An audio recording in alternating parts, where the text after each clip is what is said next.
I've heard people say, oh, it's very difficult to establish corruption. Very difficult to establish because you can't establish this, the evidence is difficult, etc., etc. And I had to sit back and say, you must be joking, because all these public displays of generosity are in all our newspapers. We make sure when we give away our money that we publicize it countrywide, because we want everybody to know that we are being very generous to the constituency in which by-elections are taking place. So if that is not evidence, I don't know what is. So I say that we must push, we must have respect. Our politicians must have respect for the Election Offences Act. And clear-cut cases of bribery and corruption must be taken, people who conduct that must be taken to task. Now yesterday, we had, and I must say this, a very fruitful meeting with the Elections Commission. In fact, we had a meeting for about 2.5 hours. To their credit, the entire commission, the secretariat and advisors were all present and heard us out on all the issues that I had mentioned earlier.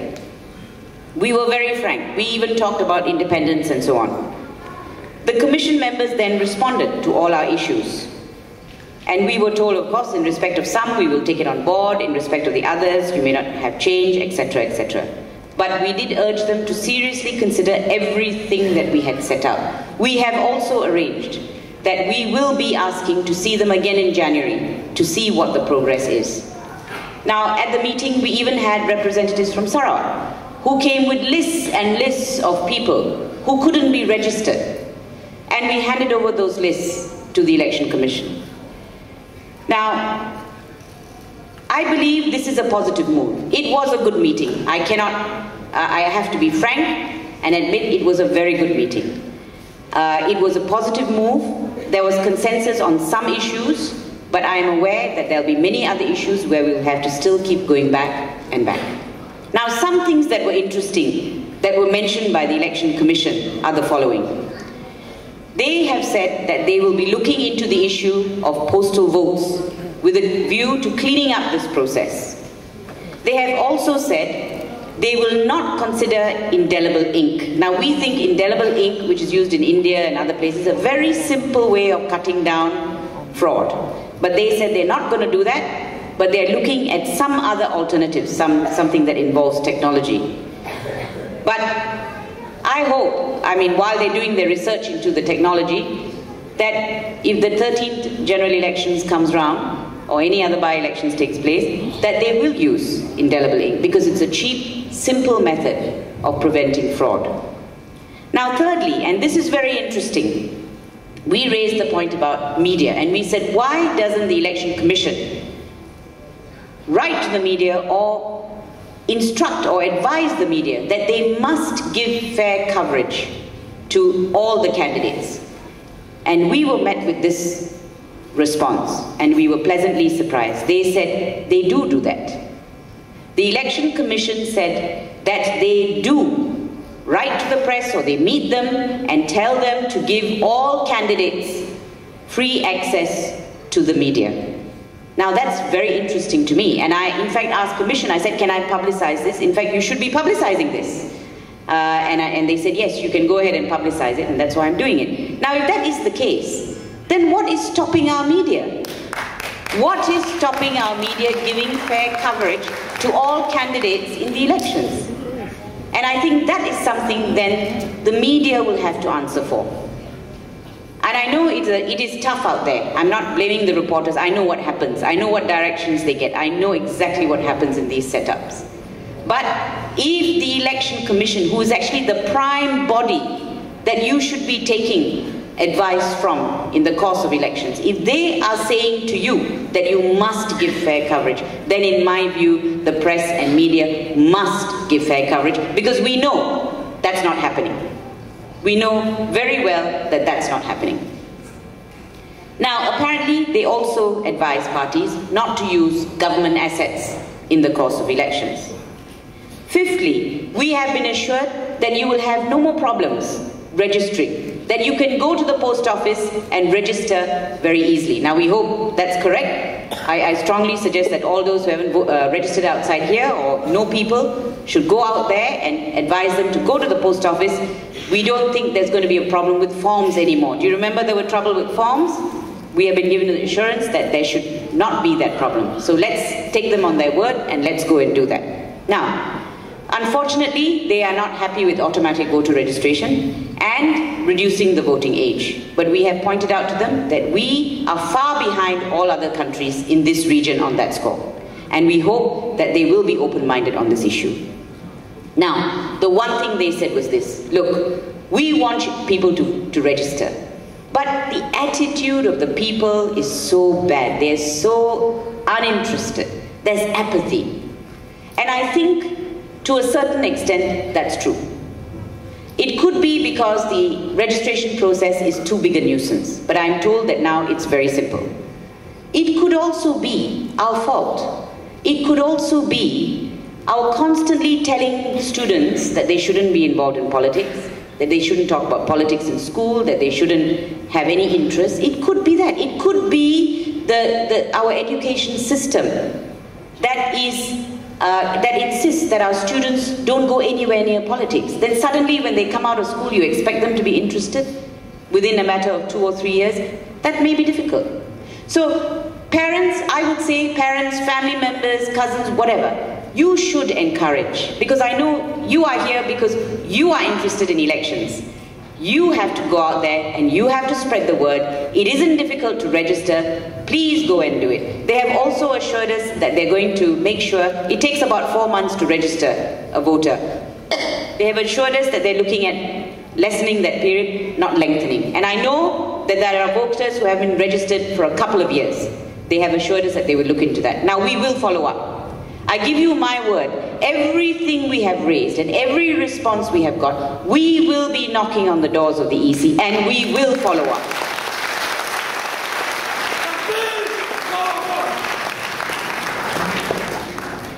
Now, Bersih 2.0, friends, has taken over the fight for free elections from Bersih 1.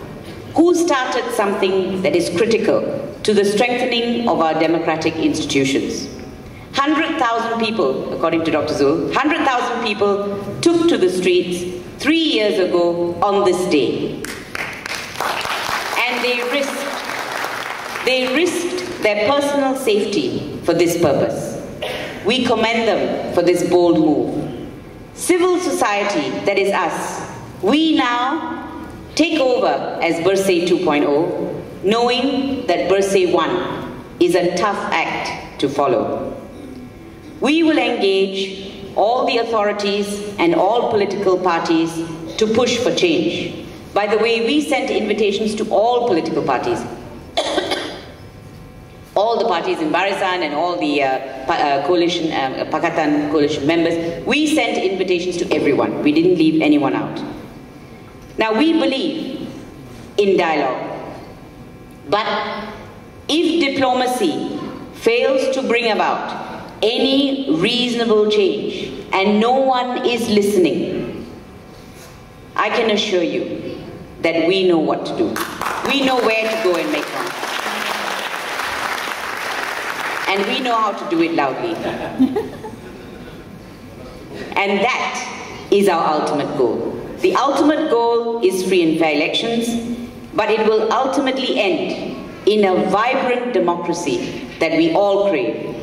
Bersih also has many other projects. I'm not going to bore you with it, but it involves advocacy programs to educate, which we will roll out soon, where we will educate voters on their rights. So Bersih 2.0 is now a wholly civil society movement. We have 62 NGOs in our coalition. And well done for the 62 who have come on board. 2 of the lead organizations in Bersih 2.0 are Empower. You know about Empower because you would have seen their leaflets outside, and they're the ones who have been running the Secretariat for Bersih and working very hard for us. And the other is Hakam that I would like to mention. And the reason I mention Hakam, I come in through Hakam. But let me tell you, Hakam was actually, the founder members of Hakam were our respected former Prime Minister, Tunku Abdul Rahman and Tun Hussein. It was set up shortly after the 1988 judicial crisis, as far as I recall. I think it was actually registered in 1991. So Hakam carries a lot of sentiment for a lot of people. I think Mrs. Bupalan, Dato Bupalan is also a member, lifetime member. So the other organizations, of course, that I wish to thank for their solid support. You would have seen them running across the stage, and they have organized the films. They've really been a backbone to us, and that is Komas. I don't know if Gerald is here, but I think Prakash is here. Prakash, thank you very much to Komas. And Epic. Is there any representative from Epic who've been running the, yes. Thank you very much. Now, I also have, Maria sent me a list this morning and said, don't forget to thank, thank these people. And of course, we're all scared of Maria, so we will do exactly what she says. But I was going to thank them anyway. Now, of course, our artists, the Orang Asal from Jahai, a big round of applause for them. Bar Tony and Augustine Anthony, who were with them, who organized it for us. Zuna, if you're all aware, the t-shirts that you're wearing carry Zuna's cartoon. Is he here? Is Zuna here? I don't know if he is. Thank you very much, Zuna, for that cartoon. Now, it's a very valuable t-shirt because we're not going to make very many copies. Then, of course, Hisham Rais, our stand-up comedian and organizer of this event for tonight. So you can blame him if anything went wrong. He also did the wonderful installation outside. I don't know if you noticed it. Please go and take a picture with, shall I give it away? Our phantom voter, please. Please go and take a picture with our phantom voter. Then, of course, a big thanks to Paul Lau and the Tugu Drum Circle, whom you will hear in a short while. Fitri, our publicity designer and stage manager. Fahmi, our wonderful MC. Fahmi, thank you very much for running the entire evening. And of course, I must say thank you to Maria, who has been my right hand. Maria, where are you? Please put your hand up. Who's been my right hand in organizing this function tonight.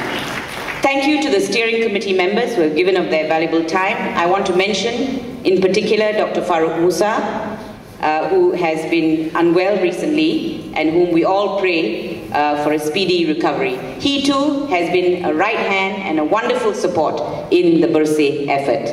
And I'd like to thank the 62 endorsees who are the coalition members of Bersih, the Secretariat staff Nurul, Goen, Mary Sinapan, Samantha, Jenna, and I'd like to say also a big thank you for the Rakyat who came up and spoke earlier, Dr. Ronald McCoy, Dr. Rasma Bupalan, I don't know where everybody else is, who came up earlier and spoke. You heard the voices of the Rakyat. And that's what Bersih is about. Bersih is about the Rakyat.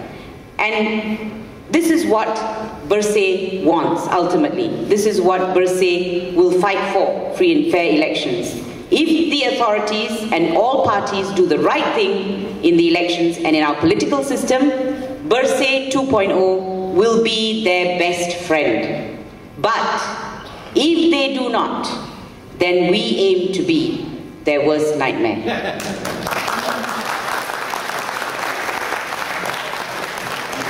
And in this movement of the Rakyat, for the Rakyat, every single one of us is critical. And I must say thank you, I'm overwhelmed by the crowd.